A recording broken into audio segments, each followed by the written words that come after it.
எத்தனை பேர் நான் சொன்னது ஆயிரக்கணக்கான மக்கள் போராடி 1935 மொழி போராட்டம் 65 42 86 ஆயிரக்கணக்கான பேர் நூற்றுக்கணக்கான பேர் செத்தாங்க. அவங்க குடும்பம் இன்னைக்கு இவ்வளவு சாராயாறு ஓடுது, மது காட ஆயிருக்கு அப்படின்னா முழுக்க முழுக்க நான் குற்றம் சுமத்துகிறேன். இந்த திமுக திராவிட முன்னேற்ற கழகம், அந்த திராவிடங்கிறதுக்குள்ள ஒளிஞ்சுக்கிட்டு இவங்க பண்ற அட்டூழியங்கள். நான் இதை ஏன் சொல்றேன்னா, வேற வழி இல்லை. எல்லாத்துக்கும் ஒரு பேனா கொடுத்து அனுப்புங்க. அறிவாளிகள், படித்தவங்க, கடைக்காரங்க என்ன பண்ணணும், யார் கூட கூட்டணி வைக்கணும் என்னங்கிறத உங்களோட கருத்துக்களை எழுதி அனுப்புங்க. அதுக்காக ஒரே ஒரு 2 லட்ச ரூபா கடன் கொடுக்கலாம் எழுதக்கூடாது, அனுப்புங்க. அதுக்காக தான் இந்த மூலைக்கு வந்தேன். 1999 இதே கீழக்கரையில் ஒரு நாள் பிரச்சாரத்தை ஆரம்பித்தேன். ஒரு கட்சி சார்பாக அவர் மேலே இன்னொரு இடத்துல எவ்வளவோ இங்கே கீழக்கரையில் வாங்கிட்டு என்ன பெரிய கூட பக்கம் அனுப்பிச்சு வச்சுட்டாரு. அது 1 லட்சம் போட்டுக்கிட்டு தான் வாங்க முடிஞ்சது. அந்த ஒரு சென்டிமெண்ட்டாக அதுக்கு என்ன சொல்லுவாங்க தமிழில், பிரகாசம் டிஸ்ட்ரிக்ட் ஓங்கோல் வட்டம் சிறுமுகாபாளையத்திலிருந்து வந்தீங்க. தட்சிணாமூர்த்தி உங்க கருணாநிதி அவர்கள் பேரு. பஞ்சம்பளைக்கு வந்தீங்க. நான் ஒரு தெலுங்கு என் தாய்மொழி அப்படின்னு சொல்லுங்களேன். ஏன் நீ திராவிட, அண்ணா இருந்த வரைக்கும் அந்த திராவிட ஓகே, பெரியார் எல்லாம் ஆரம்பிச்ச வரைக்கும் ஓகே, அதை பத்திலாம் பிரச்சனை இல்லை. லட்சக்கணக்கான மக்களை பலி கொடுத்து தான் ஆயிரக்கணக்கான மக்கள் இந்திய எதிர்ப்பு போராட்டத்துல செத்து மிகப்பெரிய பாரம்பரியம் இருக்கு. அதெல்லாம் நான் மறுக்கல. 70 வருஷத்துக்கு அப்புறமோ இந்த மக்களை குடின்னு குடிக்க அடிமையாகி இந்த சின்ன பசங்க காவலர்களை பிடிச்சி தூக்கிட்டு போறதுக்கு ரெடியா இருக்காங்க. எல்லாம் அந்த மாதிரி ஆயிரக்கணக்கான கேஸ் பெண்டிங்ல இருக்கு. நான் படித்தார்ந்த சமூகத்தை கேட்கிறேன். இங்க பத்திரிகையாளர்கள் இருக்கீங்க. சொமோட்டோன்னு போட்டு இப்போ ஒரு கூடாது, தடுத்தா சிங்களவனை போட்டு தரணும். தமிழ் வீரர்கள், தமிழ் படித்த தமிழ் ராணுவ வீரர்களால் ரோந்து படகுல இருக்கணும். தளர்ந்து வந்து வாழணும். அந்த 26 பேர் சுட்டுத்தரனா ஒன்று ஏன்னு கேட்க கேள்வி இல்லை. எல்லா இடத்துலையும் ஒதுக்கப்படணும். அந்த பக்கம் முல்லை பெரியாறு, இந்த பக்கம் பாலாறு, எல்லாத்தையும் அணை கட்டிக்கிட்டு ரோட்டில் பண்ணுறான். இந்த மாதிரி ஒன்று இருந்துக்கிட்டு நாங்கள் இப்படியாக ஏமாத்திக்கிட்டே இருக்கிறதெல்லாம் இனிமேல் நாங்கள் விட மாட்டோம். எந்த ஆட்சியாக இருந்தாலும் சரி, நாங்கள் தேர்தல் வரைக்கும் யார் கூட கூட்டணி வைக்கலாம். நீங்கள் அன்றே சொன்னேன், முல்லை கொடி படருவதாக இருந்தால் இவிஎம் மிஷினை உடைத்தெறி சொல்லுங்க. தேர்தல் நடத்து,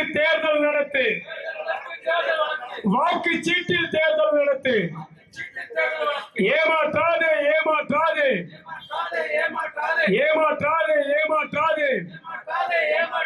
ஓட்டு மிஷின் எனும் பெயரில் மக்களை ஏமாற்றாது.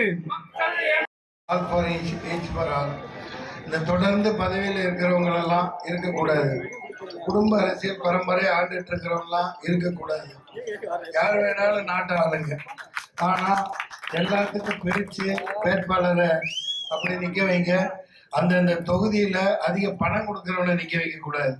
அதிக செல்வாக்கு வாங்கின ஏழை வாழைகளை தான் நிக்க வைக்கணும். சொத்தின் மீது ஆசை இல்லாதவரை நிக்க வைக்கணும். இந்த மாதிரி எங்க கோரிக்கைகள்ல இருக்கும். புதிய ஒரு அதுக்கு யார் காரணம்? யார் காரணம் சார்? போறீங்கல்ல ரோட்ல, ஹெல்மெட் இல்லைன்ட்டு பிடிக்கிறாங்கல்ல. இப்ப சண்டே எந்த நாள் ஒரு ஏதோ பொண்டாட்டி கூட்டு போவான், லவரை கூட்டு போறான், தங்கச்சி கூட்டு போறான்.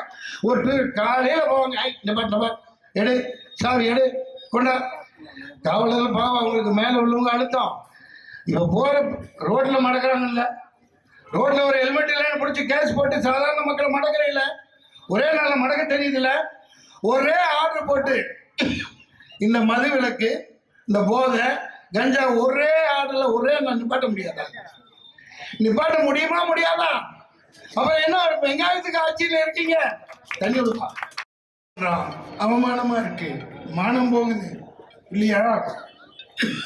ஏன் இது இப்பதான் சாட்டையை சொல்லிட்டு ஆரம்பிச்சிருக்கோம். நிறைய இருக்கு. அவன்கிட்ட என்னடா எல்லா போட்டியில் ஓட்டம் போட்டுட்டு எலெக்ஷன் நடக்கிற மாதிரி வேஷம் போட்டுட்டு வர்றான். நம்மளும் இந்த நாயர்கட்டையில் டீ போடுவாங்கல்ல, டீ வயலில் போனால் பிடிக்கல, உடனே கேஸ் போட முடியுது. அதே மாதிரி கஞ்சா விற்கிறவனுக்கு ஒரே ஆள். ஏன்னா அரசாங்கம் சாராயம் விற்குது, இவன் அவனால் முடிஞ்ச கஞ்சா விற்கிறான். வேலை வாய்ப்பு இல்லை. 75-80 வருஷமா ஆட்சியில் இருக்காங்க. அவர் 5 முறை ஆண்டாரு, இவர் 2 தடவை ஆண்டாரு, மறுபடியும் ஆள வர்றாரு இல்லையா? ராஜராஜ சோழன் கூட 2 தலைமுறை தான் ஆண்டான்.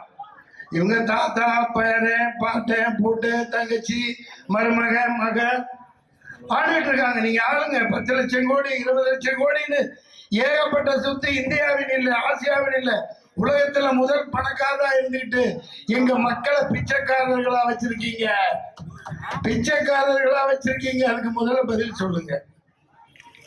மீனவன் இன்னைக்கு பேப்பர்ல ராமநாதபுரம் மீனவர்கள் கைது, அவமானப்படுத்துறானா இல்லையா?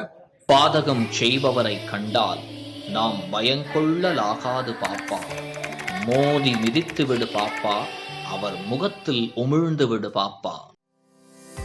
அண்மை செய்திகளை உடனுக்குடன் தெரிந்து கொள்ள இணைந்திருங்கள் இயம்நாடு தொலைக்காட்சியுடன்.